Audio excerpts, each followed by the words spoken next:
Pomysł, żeby pojechać do Lund, to był czysty przypadek. Zwykły kaprys, żeby napić się kawy w jakimś nowym miejscu i może poznać kolejne ciekawe miasto. Tak też się stało. Wpakowałem się w samochód i za kilka godzin byłem w bardzo ciekawej okolicy.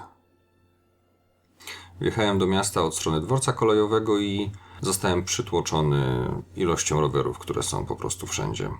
W jakimś sensie poczułem się jak intruz, bo lawirując między rowerami, drogami, na których ruch samochodowy owszem jest dozwolony, próbowałem znaleźć miejsce, żeby móc zostawić swoje bagaże i udać się do hostelu, ale miejsca w ścisłym centrum było jak na lekarstwo i trzeba było zostawić samochód kilkaset metrów dalej po to, żeby przepakować się, a potem znaleźć jakieś tańsze miejsce do parkowania. Rowery w Lund są wszędzie i bardzo podoba mi się ten system, który tutaj obowiązuje. Setki, jeśli nie tysiące rowerów stojące pod stacją kolejową, bardzo wiele parkingów, także samochodowych, więc jeżeli chodzi o komunikację, nie ma najmniejszego problemu. Fajny, bardzo ładny, stary, średniej wielkości dworzec kolejowy, ulokowany bardzo blisko Starówki, więc tak naprawdę wszędzie można dojść piechotą. W obrębie samego Śródmieścia w promieniu kilku do kilkunastu minut piechotą mamy tenże dworzec. Dziesiątki kawiarni otwartych od samego rana, dzięki czemu można zjeść już śniadanie albo przeczytać gazetę przed pracą, jeżeli ktoś ma ochotę, albo przed zajęciami na uczelni. Blisko położony uniwersytet, sporej wielkości rynek, na którym można kupić świeże warzywa, dworzec autobusowy w niedalekim sąsiedztwie i katedra, która w pewnym sensie jest oddzielnym tematem. Kiedy pojawiłem się w Lund, poczułem się jak w domu. Nie miałem takiego wrażenia w innych szwedzkich miastach.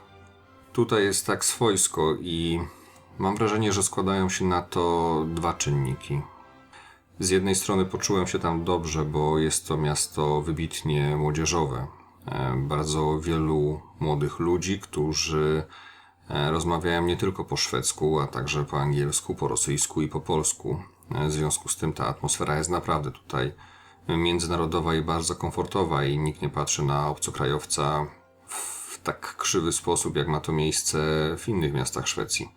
Z drugiej strony jakąś częścią wspólną dla tej atmosfery wydaje mi się, że jest rodzaj dominującej tutaj zabudowy, charakterystycznej dla kultury i architektury europejskiej, chrześcijańskiej.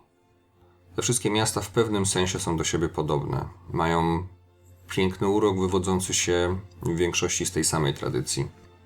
Piękny jest park, który jest usytuowany między katedrą a uniwersytetem w Lund.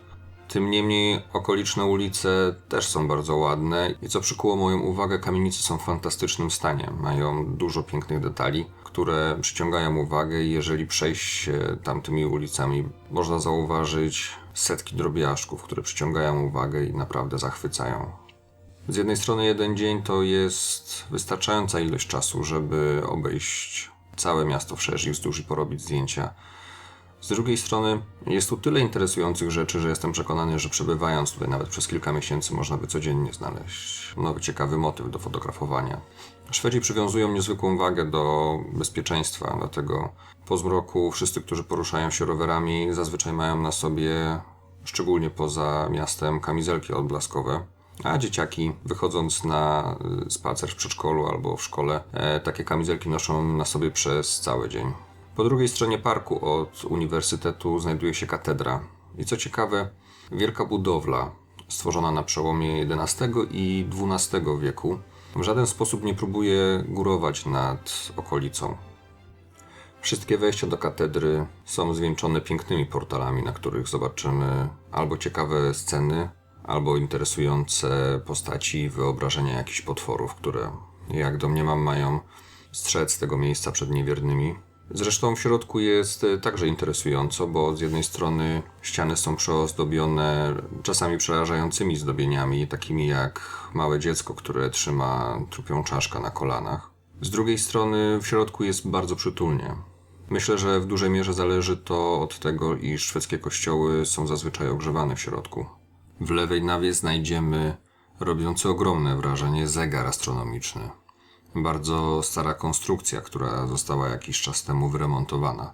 i wszystkie mechanizmy zostały odtworzone, żeby to znowu mogło działać. Robi niesamowite wrażenie, bo wykonane jest z absurdalną w dzisiejszych czasach wręcz dokładnością i precyzją.